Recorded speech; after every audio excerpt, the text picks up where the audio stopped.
Salut, bienvenue dans cette vidéo, deuxième épisode de la petite série appelée La bibliothèque de Vic. On continue à voir un petit peu des bouquins, voilà, des bouquins que je pourrais vous conseiller. Comme vous avez vu dans le titre, aujourd'hui, un peu la rétrospective des livres de Pierrot. Pierrot, bien sûr, très connu dans nos thématiques, mais tout le monde ne connaît pas l'entièreté de ses livres, ou même parfois n'en ont lu aucun. Donc je me suis dit que ce serait peut-être un petit peu l'occasion de voir un petit peu les différents sujets qu'il a déjà abordés, voir quels ouvrages pourraient vous intéresser. Après, dans la vidéo précédente, je vous avais dit qu'on ne parlerait pas des bouquins de Pierrot, mais c'était dans la vidéo précédente. Euh, donc aujourd'hui, pourquoi pas faire une vidéo spéciale vraiment sur ces livres. Comme ça, on peut se consacrer à plein de thèmes différents dans les autres vidéos bibliothèques. Donc j'ai aujourd'hui ces 4 livres, les 4 livres sortis pour l'instant. Pierrot qui est plutôt prolifique les dernières années. Donc on va se les faire dans l'ordre chronologique. On va commencer par bien sûr Survivre à l'effondrement économique, son premier livre, son livre le plus vendu, son livre le plus traduit à l'étranger. On va dire celui qui résume le plus sa thèse, enfin sa thèse entre guillemets, mais en gros sa thématique, c'est-à-dire comment fonctionnent nos sociétés, comment elles pourraient s'effondrer et comment s'en prémunir. Donc c'est une thématique qu'on retrouve aussi régulièrement, par exemple dans le livre de Pablo Servigne, Comment tout pourrait s'effondrer, qui parle un petit peu de la même chose, même si je pense qu'on a un bord politique carrément différent, et même si l'approche est un peu différente, la thèse va être la même. En gros, ces livres-là mettent en avant les différentes menaces, en gros tout ce qui ne va pas dans nos sociétés, aussi bien les problématiques écologiques que les problèmes économiques, avec bien sûr un gros boulot de défrichage, de vulgarisation, pour un petit peu alerter le lecteur. Donc son premier bouquin, je pense, mériterait peut-être une mise à jour, mais sans plus, parce que je sais pas si l'édition de combat qui est sortie récemment, je suis pas sûr que le texte ait été modifié, même si je l'ai pas eu en main, c'est plus une version poche, il me semble. Donc Survivre à l'effondrement économique qui est découpé en deux parties. On peut dire qu'on va avoir la première partie qui se concentre vraiment sur les risques, sur les problèmes dans notre société. Donc on parle de façon très schématique, très accessible, euh, de la surpopulation, de la consommation des ressources, de la raréfaction des ressources bien sûr qui vont nous manquer. Donc aussi bien le pétrole que les métaux nécessaires aux énergies renouvelables par exemple. Euh, on parle tout ce qui est pollution, destruction de l'environnement. Il y a aussi une bonne grosse partie sur l'économie. Donc pour faire simple, voilà, on a cette première partie qui met le doigt sur ce qui ne va pas, avec une petite partie ensuite sur comment ça pourrait s'effondrer, quels impacts pourrait y avoir, avec en plus une petite couche supplémentaire avec tous les risques non prévisibles, les risques technologiques, NRBC, les catastrophes naturelles, etc., qui s'ajoutent en plus par-dessus. Avant de passer donc sur une seconde partie, qui est donc la stratégie présentée, préférée, euh, conseillée dans ce livre, qui est donc la mise en place d'une base autonome durable, stratégie que déjà beaucoup connaissent. Et donc la base autonome durable, en gros un lieu de vie autonome, de façon à construire un quotidien autonome sur 7 points, sur l'eau, sur la nourriture, avec la production, etc., sur les énergies, sur l'hygiène et la santé, sur les connaissances, sur la défense et sur le lien social. Donc tout est développé dans ce livre-là. Donc Survivre à l'effondrement économique est bien sûr un bon guide complet pour aussi bien appréhender les risques et avoir un petit peu de conseils sur l'une des meilleures stratégies, à mon sens. Mais je pense que c'est un bouquin qui mériterait une, peut-être une mise à jour ou peut-être une version augmentée qui permettrait par exemple de l'affiner sur la première partie avec par exemple avec des chiffres mis à jour ou alors des nouvelles informations qu'on n'avait pas à l'époque, parce que ce bouquin-là a quand même plus de 7 ou 8 ans, il me semble. Euh, et ça permettrait également d'avoir dans la seconde partie peut-être plus de conseils, plus d'informations pratiques, ce qui manque un petit peu. Mais bon, c'est normal, on va quand même pas non plus faire un bouquin qui fait plus de 500-600 pages. Un bon bouquin, bien sûr, vraiment une référence à avoir. Après, on le trouve aussi très facilement en PDF sur internet, Même Pierrot avait partagé le lien pour qu'un maximum de personnes puissent l'avoir en format numérique gratuitement. Bon, ça ne soutient pas son travail financièrement, mais voilà, il est trouvable. Donc bouquin suivant, Rue Barbare, bien sûr, coécrit avec Vol Ouest, que l'on salue.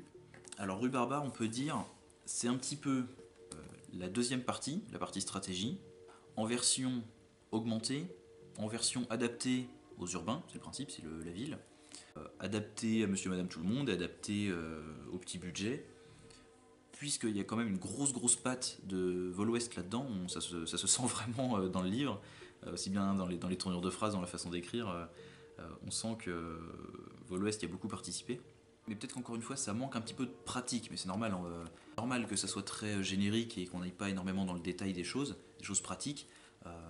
Faut des bouquins spécialisés pour ça. C'est souvent une critique qui sont faites à ces deux livres-là, aussi bien Survivre qu'à Rue Barbare, que ça manque un peu du côté pratique. C'est normal parce que le potager ou le traitement de l'eau ou les panneaux solaires, ça nécessite des livres entiers pour avoir vraiment toutes les connaissances sur ce sujet-là. Donc on peut pas comme ça dans un petit guide pratique recenser vraiment toutes les techniques et tous les savoir-faire.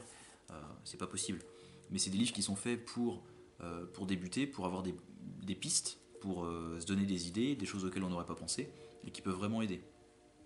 Alors après, j'ai déjà lu, j'ai déjà entendu des personnes dire bah c'est facile, si vous êtes à la campagne, vous prenez Survivre, et si vous êtes en ville, vous prenez Rue Barbare. Alors je suis pas forcément d'accord avec ça, étant donné que si vous prenez que Rue Barbare, vous n'avez pas toute l'analyse sur notre société, même si elle n'est pas indispensable, hein, quelqu'un qui a déjà compris les problèmes, qui veut que le côté pratique, il va pas avoir besoin de ça. Mais ils sont pas tant spécialisés que ça. Je veux dire que Rue Barbare, même s'il est adapté à la ville, avec les risques en ville, nanana, il est tout à fait intéressant, même si vous êtes à la campagne, parce que dans les pistes données, dans l'équipement, etc., dans les connaissances, les soins, etc., on retrouve les 7 piliers de l'autonomie, comme décrit précédemment pour survivre, mais de façon augmentée. Donc avec en plus plein de petits conseils, de petites parties bonus où on retrouve un peu aussi bien des choses, j'ai l'impression, plus perso de Pierrot et des choses plus perso du côté de Vol Ouest. Par exemple, la partie question-réponse à la fin est exceptionnelle. Donc Rue Barbare est excellent. 21 € pour 400 pages, tout rond. De la même façon, vous pouvez le trouver en PDF, gratos. Encore une fois, même si ça ne soutient pas les auteurs, ça peut vraiment aider les petits budgets, puisque c'est un excellent guide pratique, vraiment qui emmène sur plein de sujets différents et qui invite à creuser ces sujets-là. Mais voilà, pour quelqu'un qui commence l'autonomie ou la préparation ou autre, ou la résilience urbaine, ou voilà, très bien, franchement, un guide de base. Donc ensuite, des bouquins un peu moins connus, on va revenir sur Femmes au bord de la crise. Un bouquin, j'ai l'impression qu'il n'est pas tellement ni très connu, ni très apprécié, ni très répandu. Donc merci Jus de me l'avoir prêté. Alors Femmes au bord de la crise, qui est un petit peu particulier, quand on le prend, quand on commence à le lire, on se dit ok, Pierrot a pris ses deux précédents bouquins pour faire une première moitié du livre ultra résumée, ultra concise. Pour quelqu'un qui ne connaît pas du tout Piero San Giorgio et qui découvre ce bouquin-là, ça permet d'avoir très rapidement vraiment une vision de son travail et de sa thèse, encore une fois, entre guillemets. Étant donné qu'on a un livre qui est écrit un petit peu comme étant pour les femmes et qui parle des femmes, on a donc cette première partie qui, en plus de ça, parle un petit peu de l'évolution de la place des femmes dans notre société, un petit peu du féminisme, un petit peu de la modernité, etc. Je reviendrai dessus après. Et on a donc ensuite la deuxième partie du livre, donc toute cette partie-là, qui est constituée de témoignages de femmes, de mères de famille, plus ou moins jeunes, de tous horizons, de tous milieux, aussi bien en France qu'aux États-Unis. Témoignages des femmes sur aussi bien leur prise de conscience sur notre société que sur leur préparation individuelle, sur leur cheminement dans le survivalisme. Donc un petit peu des témoignages sur tout ça. Donc ça donne un rétex sur énormément de sujets qui est très intéressant. Et là où je voulais en venir depuis le départ, c'est que donc ce bouquin-là, je pense, euh, aurait pu être super intéressant s'il avait été, on va dire, typé mixte. Que ce soit un peu le guide du débutant, quelqu'un qui connaît pas du tout le survivalisme, etc.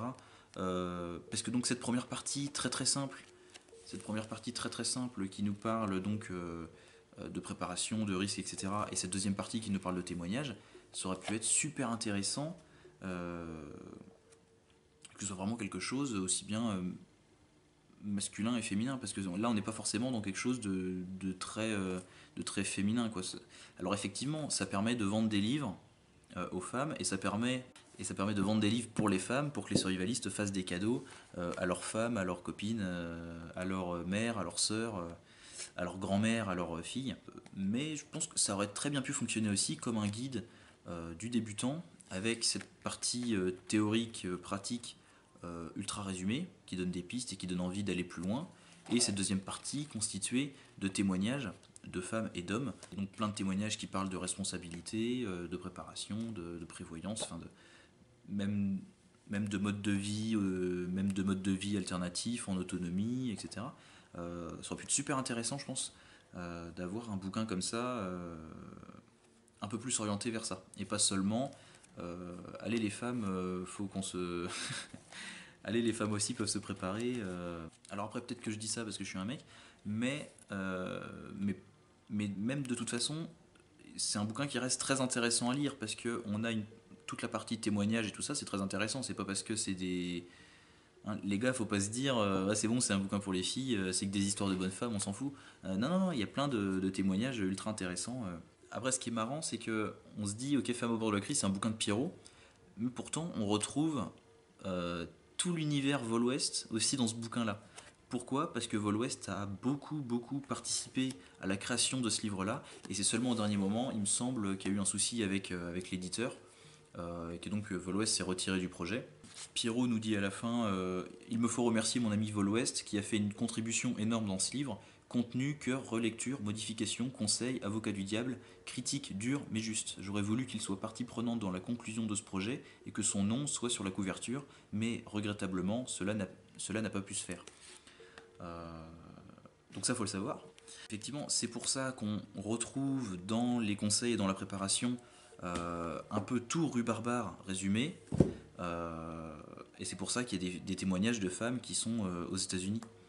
Donc, ouais, Femmes au bord de la crise, bouquin pas très connu, pas très lu, qui s'est peut-être moins vendu que les bouquins précédents. Peut-être, hein, je sais pas. Mais très intéressant à lire, à offrir, pour les débutants, qu'ils soient femmes ou non. Euh, Puisque donc il n'y a pas un bouquin mixte de débutants et de témoignages. Mais pas de soucis, très intéressant à lire, même si vous êtes un mec, très très bien. Ok. Enfin, bouquin suivant, NRBC, donc coécrit avec Chris Millennium, expert du GIGN, tout le tout team. Là, on n'est pas sur Joel Clodo. Encore une fois, vraiment très accessible, vraiment un bouquin de vulgarisation pour aller dans la thématique de l'NRBC, qui pourtant est un sujet assez assez technique, quoi, assez scientifique, avec des choses plutôt technologiques qui ne sont pas forcément compréhensibles d'habitude par tout le monde, quoi. Enfin, faut quand même des bases en sciences ou quoi pour comprendre certaines choses. Alors que là, non, justement, le bouquin euh, est, est vraiment fait pour de la vulgarisation, quoi. On a un gros livre du coup sur les risques NRBC. On apprend du coup énormément de choses sur le fonctionnement du nucléaire, sur les risques bactériologiques, enfin sur tous ces sujets-là. Vraiment un gros boulot de fait. Enfin, c'est là où on voit vraiment l'apport d'un livre comme ça écrit à quatre mains.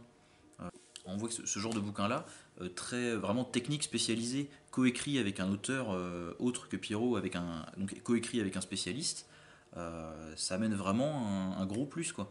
Je sais pas si c'est en projet, mais j'espère que Pierrot, comme ça, fera d'autres bouquins très techniques, vraiment de vulgarisation sur des choses qui sont pas forcément compréhensibles, hein, voilà, sur des choses un peu plus techniques, avec d'autres auteurs, avec d'autres spécialistes, peut-être sur des thématiques qu'on n'a pas l'habitude de voir.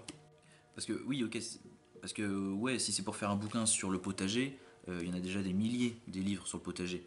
mais sur des trucs techniques comme du NRBC, effectivement, il n'y en avait pas. Donc il y a peut-être à voir, je sais comme ça, je sais pas trop, mais il y a sans doute plein d'autres types de bouquins comme ça qui sont, par exemple, un bouquin sur les communications, sur les radios amateurs, sur tout ce sujet-là. Il y a énormément de choses à dire.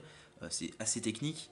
Euh, il y a plein de choses, il y a plein de choses à connaître pour vraiment maîtriser, par exemple, la radio amateur. Bon, c'est un exemple comme ça, hein, mais euh, ça pourrait être une idée ou un truc sur ou vraiment ou alors un guide pour produire de l'électricité, par exemple. Là, pareil, c'est hyper technique. Hop. Ouais, voilà. Par exemple, un bouquin sur l'autonomie électrique ou sur l'autonomie énergétique, même un gros pavé là-dessus, avec un autre auteur qui s'y connaît, peut-être qui a déjà fait d'autres livres là-dessus.